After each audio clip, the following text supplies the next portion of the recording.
We are now mere hours away from when the ceasefire is supposed to go into effect between Israel and Hamas in the Gaza Strip. And as we start to ponder on what that's going to mean, obviously everybody's focused initially on the fact that the Israeli and American hostages will be among the first to be released. It will be stopping the war. So many people who have been concerned about the Palestinian people are certainly excited. There's been lots of celebrations in the Gaza Strip going on so far because they're, thrilled finally the just wanton killing is going to end up stopping. But one of the things that we have to, beyond just what's going on right now, we have to look and see what's going to come next.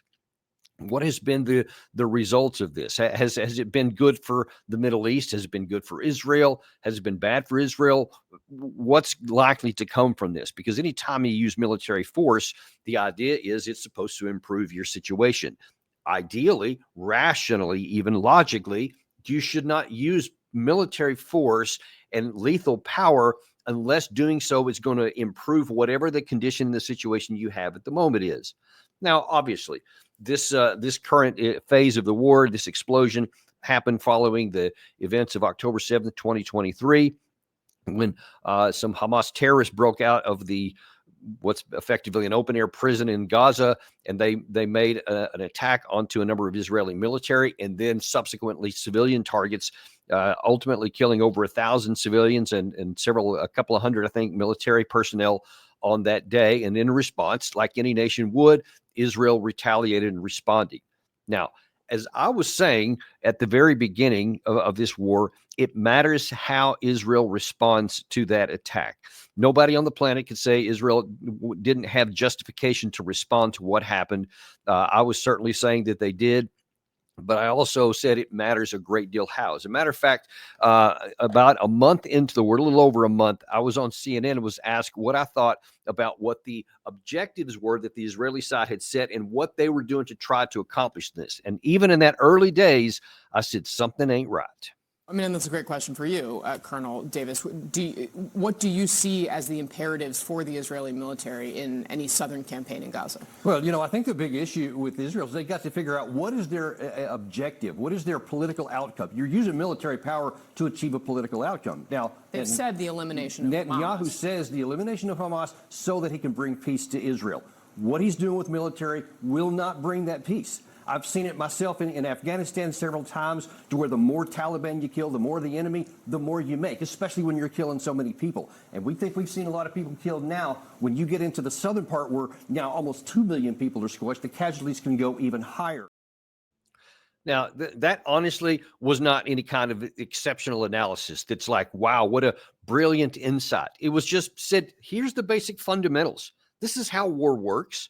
This is what happens when you apply military power against an indigenous population and you want to accomplish some things. But instead of talking about any diplomacy, instead of engaging with whatever legitimate issues the other side may have, you just go in with a sledgehammer and just start crushing stuff.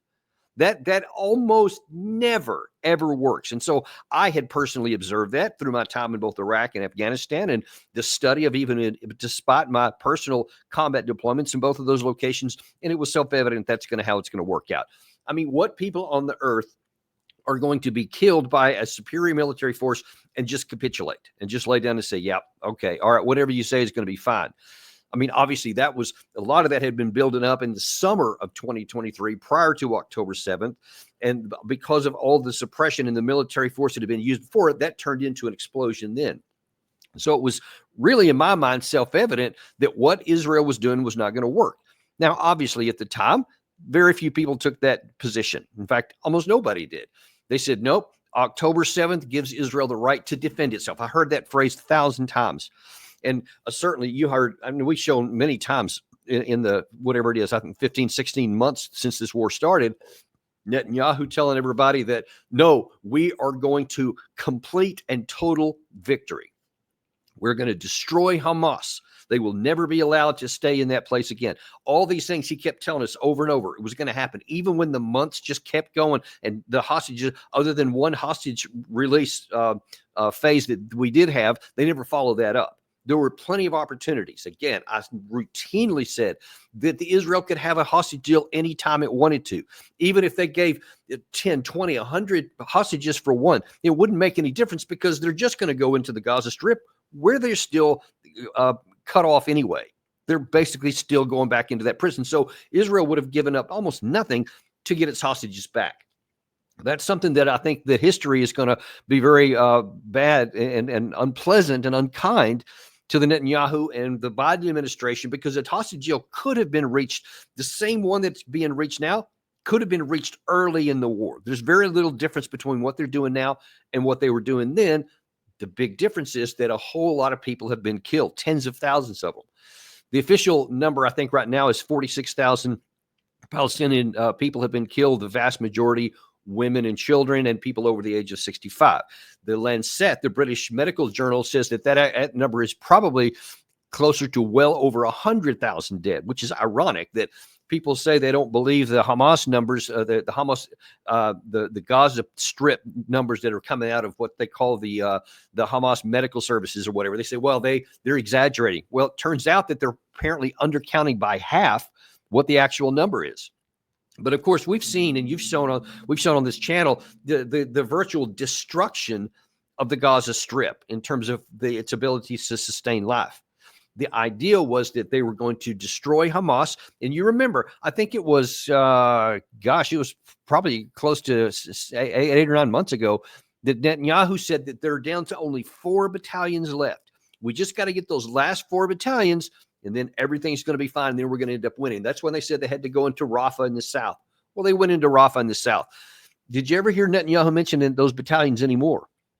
After that time, when they went in and killed a whole bunch more people, they didn't say, well, all right, those 4 battalions are now down to 2 and then to 1, and soon we're going to get to the end. He never said anything about that.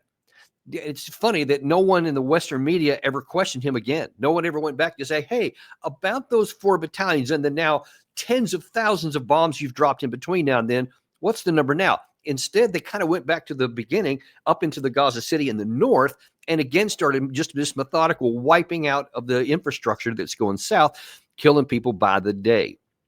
No one was asking the hard questions and putting a microphone in Netanyahu's face and say, wait a minute, months ago you said there was only 4 battalions. Now you're starting over in the beginning. Where are we going with this? Well, now that we know. So Israel has overextended itself. I've talked about this many times militarily. They were taking on the Houthis in the Red Sea area. They still are there today. They were taking on Hezbollah in southern Lebanon.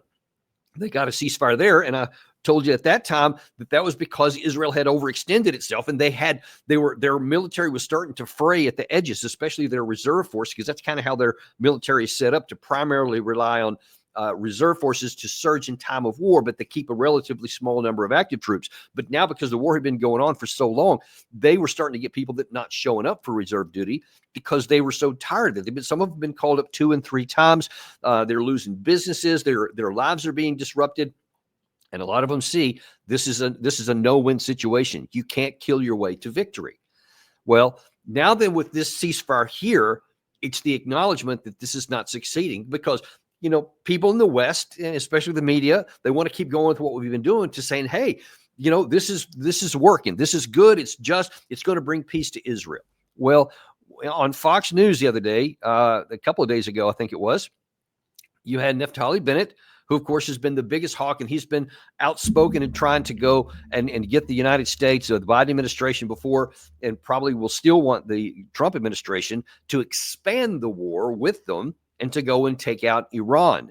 And you remember he's talking about taking off the head of the octopus and all this kind of stuff. Well, now then he was put on the hot seat at Fox News, and they asked him a hard question, and I give them credit for this, and I'm grateful for it. Instead of just letting him give a lot of his talking points, they said, hey, is this a success? And what does this look like? Because it doesn't kind of look like a success. Well, here's how Bennett, given those difficulties, actually talked about what had happened. And listen to me, before you watch this, this is about as close as to an admission of defeat as you can imagine an Israeli former leader saying. Because to be honest, we had set 3 objectives, and we've not yet met those objectives. It was defeating Hamas, replacing Hamas as the governing entity of Gaza, and bringing home all the hostages. So we're a year and 2 months in, and we've not yet achieved that. So I think at this point, it's already fait accompli. This deal is done, and now we have to prepare to receive these hostages, begin the long process of, getting back on our feet. Israel will persevere. That I can promise you. We're a strong nation, and ultimately we're going to defeat Hamas. I stopped the video there, but if you could already see the look on the anchor's face, she continued on. She goes, "Hang on, but you haven't defeated Hamas." As a matter of fact, Anthony Blinken 3 days ago actually admitted that. Well, that Blinken says that Hamas recruits have now nearly replaced war losses. Let that sink in for a second, because that's exactly what I warned about would happen based on my experience in November 2023. Because that's just how it works. And now then, everyone on the pro-Israeli side kept saying, nope, that's not how it's going to work here, because this military is better. The IDF is not like the United States. It's better, and this enemy, they have to do it, so they're going to. And then here's Blinken, after all of this stuff, after all of this destruction, admitting that despite so many tens of thousands of people being killed, Hamas has rebuilt nearly its pre-war number. That is a staggering admission, both by Naftali Bennett and by Anthony Blinken. And it makes sense, but just imagine what that means. For 14 months, Israel has been wiping out the ability to even sustain life there. The idea was always apparently going to be to force them into capitulation and to break their will and to break their spirit so that they would just lay down. But I told people all along the way that wasn't going to happen, because what you were effectively asking this population to do is to lose the spirit to live, to say, hey, we've killed so many of you. We just want you to bow your shoulders and just accept your fate and do whatever we tell you. And people don't do that. It has the opposite effect. If you need any more, graphic example, look at us. What did we do when the British had this superior military force against us in our Revolutionary War period? We didn't like it. Not only did we not like it, we continued to sacrifice time after time until we succeeded, no matter how many of us they killed, no matter how much more powerful the British military was at the time than we were. We just kept fighting until it was too expensive for them. The Vietnamese, the North Vietnamese, did the same to the South Vietnamese, backed by the United States in the 60s and 70s. We killed millions of North Koreans. They never quit. We had so much firepower, and it never worked until finally we just acknowledged the reality and ended up leaving. And then, of course, the North Koreans ended up successful. What do we think is going to happen now? Because we have this situation here to where no matter how many people you kill, what a shock, all the people who have survived now hate Israel even more than they did before. So if you think there was a lot of pressure on Israel before October 7th of 23, that is nothing compared to what's on the table now. And you got to know that a lot of that celebration that you may have seen in some of the video clips from the Hamas side and from the Palestinian people at large is, of course, they're just celebrating that the killing is stopped, but they're also celebrating a win, because Israel, all of its objectives, none of them have been accomplished. Just really let that sink in. 14 months of the most powerful military force in the region has killed tens of thousands of people and wiped out the ability to survive, and yet they haven't accomplished any goal. Not only has Hamas not been destroyed, they have been rebuilt.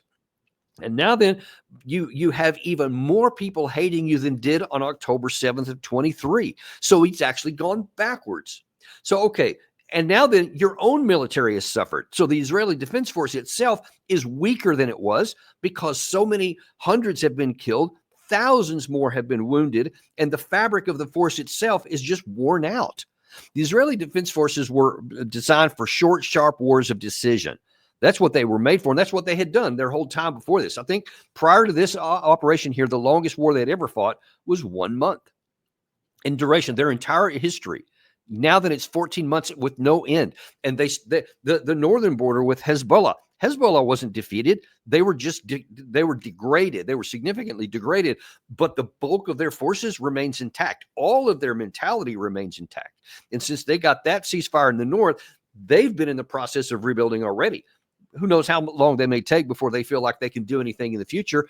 No one knows that part. But I can tell you with a great deal of confidence that the last thing that they're going to want to do is just say, okay, let's just let bygones be bygones. And Israel, you live your life, we'll live ours. Everything will be fine. They're not going to have suffered so many casualties, the destruction of their senior leadership, and they still have reportedly scores of thousands of missiles to use for whoever takes over after that. So they're not without power. You of course, the Syrian government was fallen. They were always paper thin anyway, but they have fallen. So that takes one person off the table today for Israel. But who knows what tomorrow's going to bring? No one knows what's going to happen there. And then you have Iran up in the north. So that was also one of the Bennett himself was always wanting to talk about. Let's go in and let's get them. Let's take kill the head of the snake, kill the head of the octopus, and then peace will reign. Well, so many times we explain that's not going to happen. It's never going to happen because unless you're going into a full-scale ground invasion of hundreds of thousands of troops to physically eliminate the Iranian government, you're never going to get that. And now then, no one has that force, by the way. No one is going to have a ground incursion. So if you just blew up a bunch of stuff, as John Mearsheimer talked about on our show yesterday, you can go back and look at that one. He went into a lot of detail about how that's not, you can't destroy it. You can harm it, you can set it back, but by so doing would almost certainly push Iran into what was allegedly the objective not to do, and that's caused them to conclude that their only future is to have a nuclear weapon to defend themselves. And that's the last thing we want. Hasn't happened yet. Doesn't need to happen. Hopefully it won't happen. But this has left Israel in a really, really vulnerable position. Because, yeah, they've got a ceasefire here, but what are they going to do? All these people still hate them. The Houthis are still alive. The Hezbollah is still alive. Iran's still there. And their force is weaker. So where do we go from here? So before people start cheering too loudly that Israel won, we need to understand there's a lot of things still yet to come. And this, even this deal here, whether it's going to hold or not, Bennett said at the end of that clip there, he still said, but we're going to end up destroying Hamas. Really? Does anybody believe that? You've had 14 months of almost uninterrupted support from the United States, not almost, uninterrupted support from the United States in the main weapons and ammunition of war categories. And you have used every bit of domestic power that you have, and the enemy is now increasing in size. And what rationale, why would anyone listen to you that you're going to actually get that done in the beyond that? But so the issue is not just on the military front here, because it's also going to depend on what people do outside of Israel to support them or look for some peace. Now, here was, let's see, the first one I want to go. I want to look, first of all, at one of the interlocutors that actually helped accomplish this, and that was the Prime Minister of Qatar, who was very instrumental on getting this done. And he's basically saying, hey, he's been trying to get this done for a long time, but from his perspective, from the Arab perspective, this may be our last best chance at peace. Today, I think what we have reached with this deal, this will be the last chance for Gaza. To save Gaza from this war, I believe that's our last shot. But when we talk about peace in general, peace won't happen unless there is a Palestinian state at the end of the day. What we have seen and what we have witnessed in Gaza, I don't recall anything in the recent history that, happened like this. A war of almost 467 days, it's killing and bombing of innocent people, no shelters, there is no any safe place. We have never witnessed something similar to this catastrophe. I believe it's the moment for all of us today to think about what's on the broader picture. How can we have a peaceful Middle East? How can we have a Palestinian state next to Israeli state living side by side by each other peacefully? And that's what we are aiming for. Now, already inside Israel, that the thought of a two-state solution, they thought a few months ago, even as recently as that, a lot on the right were openly crowing about how There will never be a two-state solution. Of course, Netanyahu has said that from the beginning and never said anything else, despite President Biden routinely saying there's going to be a two-state solution. Secretary of State Anthony Blinken routinely saying there's going to be a two-state solution. And they basically mocked us and said, no, there's not. Not only was there not, they actually started actively looking at saying, hey, we want to clear out Gaza so we can move settlers in there. We're going to continue to move out Palestinian people in the West Bank so we can move in there. Then they were talking about even going into southern Lebanon and Syria, saying, hey, we want to move some of our people. They were looking to expand it. Well, now then they're starting to realize, oh, snap, we don't have the power to do that. We can't even maintain what we have. And now then inside, the borders of Israel itself within the Gaza, which is inside the Israel proper, now then that's starting to rise no matter what we've done. And so they're starting to go, oh, shoot.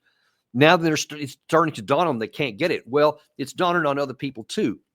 Obviously, the Arabs have a significant motivation to want to bring this to an end, and they want to see peace. They've been begging for peace and a two-state solution the whole time.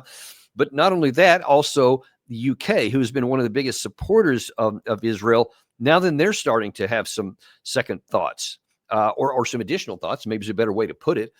Jeremy Corbyn, I believe it was 2 days ago, stood up on the floor of the House of Commons and was addressing Jeremy Lammy, the Foreign Secretary for UK. Now, Corbyn has been an outspoken advocate of a two-state solution for a long time, but the British government has been less so. But watch this exchange between Corbyn and Lammy, and we'll see that there's been a shift going on here. Obviously, we hope that the Israeli cabinet makes a rapid decision to support this ceasefire agreement. But a ceasefire agreement is only a ceasefire, and one hopes it's going to be rapidly followed by the release of all of the hostages and of the prisoners as been agreed.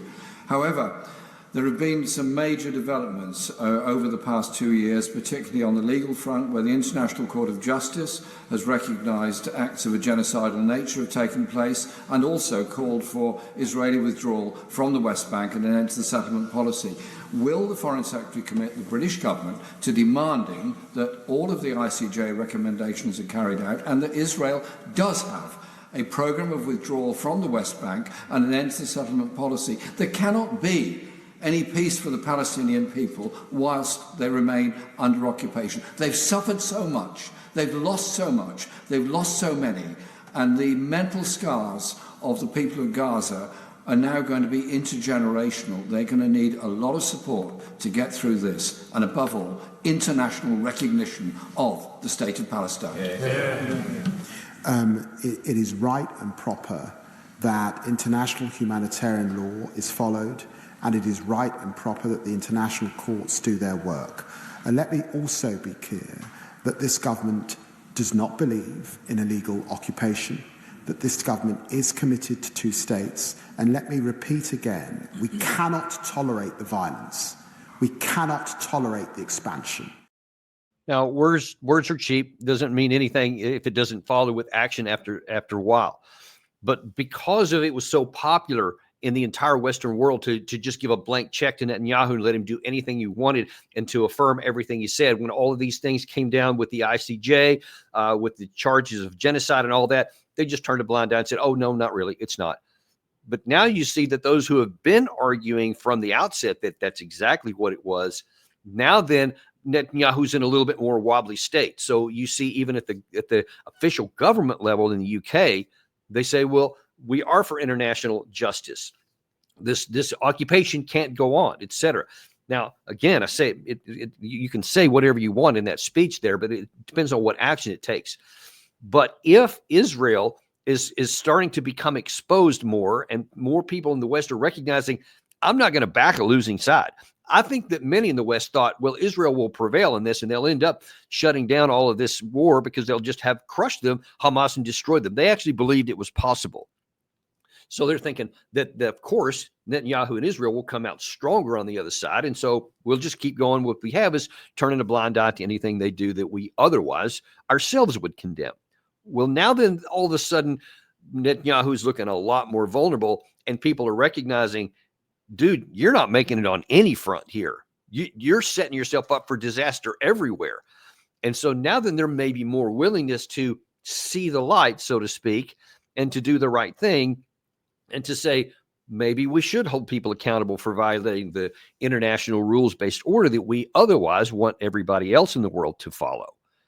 Because maybe that's something that needs to happen. I mean, look, you have South Korea. When their government did something wrong, they impeached him.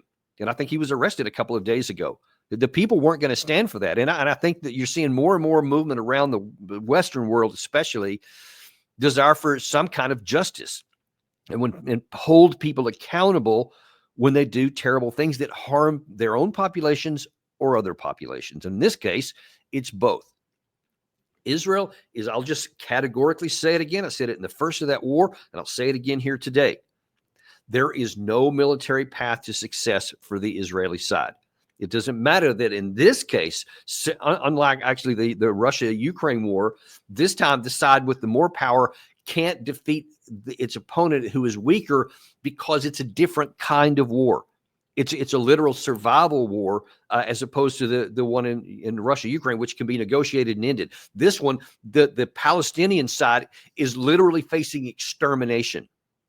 And they can't continue on like this. So the only recourse they have is to continue on, because at least the Ukraine side has an armed force. They have fought valiantly, but they see that it can't end, but they can reach a negotiated settlement and then have every prospect that they have a peace and future, and they can rebuild and they can have international relations, etc. It makes sense for the weaker side in that case to seek a negotiated end. In this case, it doesn't. And it's radically different. And it's crucial to get this different. For the Palestinian side, it's national suicide practically if they lose this war.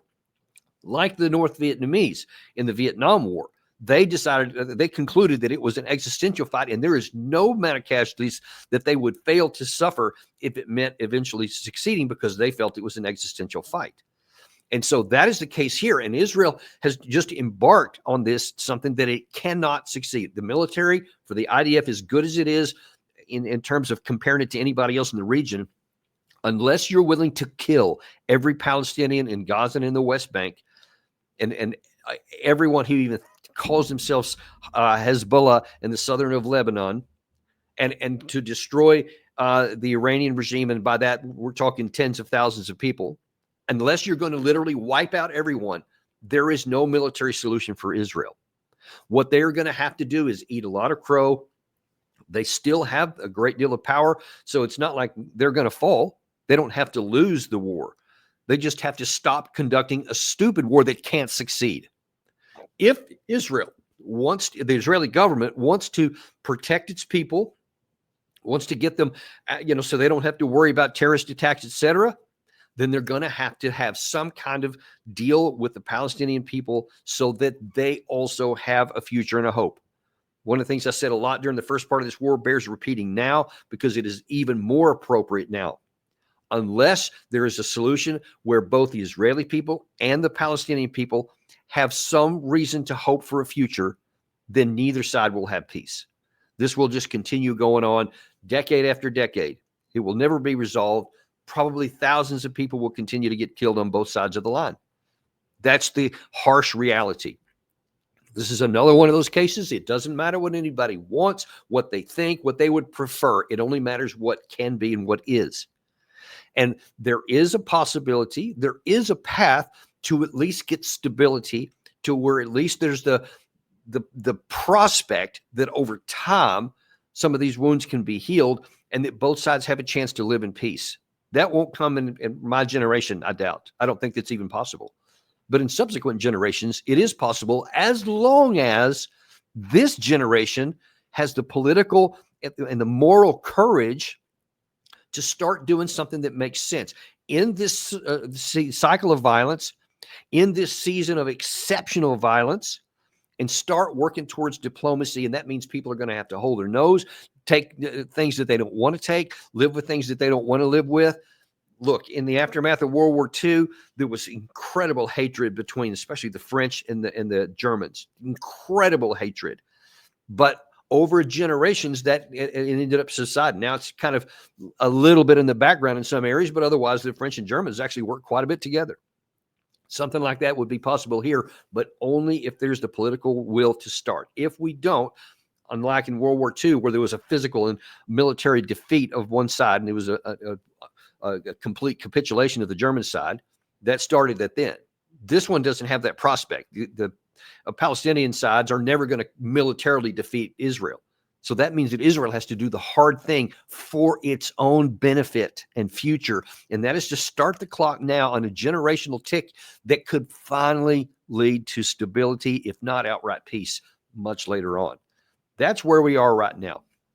We'll have to wait and see whether Israel is going to do the right thing or whether they're going to keep going in a path of, no, I'm not willing to do the hard stuff. I just want it to work out my way. And if they keep trying to do that, if they renege on this peace deal, if this ceasefire that starts, if they go back onto active fighting, all they're going to be doing is building up additional future angst and violence for their own population. That's the reality. That's the harsh reality of what we have. Well, listen, I appreciate you sticking with us here on a Saturday afternoon. I thought it was really important to point these things out because this is something the mainstream media is just not telling anybody, but it's stuff that you all need to know. And because we are unintimidated and uncompromised, we will keep bringing this to you as we do with all the other shows we have. And we'll look forward to seeing you next week on the Daniel Davis Deep Dive.